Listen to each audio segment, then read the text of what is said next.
ആ മാതാപിതാക്കളെ കാലത്തും അന്നും ഇവിടെ ടെക്നോളജി വർദ്ധിച്ചിട്ടുണ്ട്, അന്നും ഇവിടെ ദീനുണ്ട്, അന്നും ഇവിടെ ടെക്നോളജി വർദ്ധിക്കുന്ന കാലഘട്ടം. അതേ ബൈക്കും TV പോലത്തതാണ് അന്നത്തെ വർധനവ്. ഒന്ന് ആലോചിച്ചു നോക്കൂ, നിങ്ങളുടെ മാതാപിതാക്കളുടെ ജീവിതം എങ്ങനെയാണ്? അന്ന് ആ ടെക്നോളജി വർദ്ധിക്കുന്നുണ്ടെങ്കിലും അതിലൂടെ അവര് പോയില്ല. പകരം അന്നത്തെ ഉസ്താദന്മാർ, ആലിമീങ്ങൾ, സംഗീതന്മാർ അവരെല്ലാം എന്തെല്ലാം പറഞ്ഞു കൊടുത്തുവോ, എന്തെല്ലാം പഠിച്ചുവോ, അതടിസ്ഥാനത്തിൽ ഉള്ളത് കേട്ടറിവ് കൊണ്ടെങ്കിലും അവര് പഠിച്ചു പോരാ. അവരുടെ മക്കളായ നിങ്ങളുടെ ജീവിതം അതേ ദീനിന്റെ ഖിദ്മത്തിൽ, പള്ളിയിലേക്കുള്ള ജമാഅത്തായാലും, അതേ 10-12 വയസ്സ് 12-12ാം ക്ലാസ് വരെയുള്ള മദ്രസയായാലും ആ ദീനിന്റെ ഖിദ്മത്തിലൂടെ നിങ്ങളെ ജീവിച്ചു പഠിപ്പിച്ചു.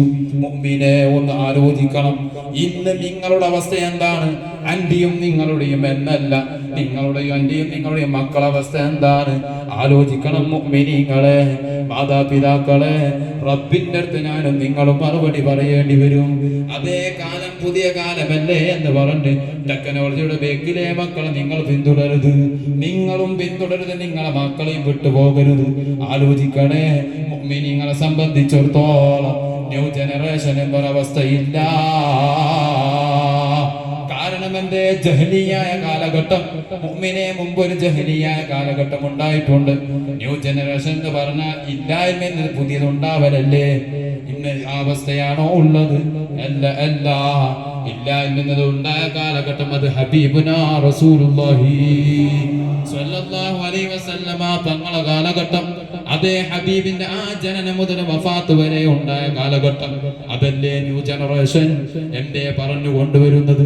ആ ഹബീബിന്റെ മുമ്പ് ഒരു ജഹലിയായ കാലഘട്ടമുണ്ട്, വ്യഭിചാരം, അതേ മക്കളെ കൊല്ലല്, അതേ ഫിത്ന പല നിലക്കും അധികരിച്ചത് എല്ലാം ഉണ്ടായ കാലഘട്ടത്തിൽ അതേ മുഅ്മിനെ അന്റെയും നിങ്ങളെയും നേതാവ് റഹ്മത്തുല്ലിൽ ആലമീൻ ഹബീബുനാ റസൂലുള്ളാഹി സ്വല്ലല്ലാഹു അലൈഹി വസല്ലമ തങ്ങൾ ജനിപ്പിക്കപ്പെടുന്നു.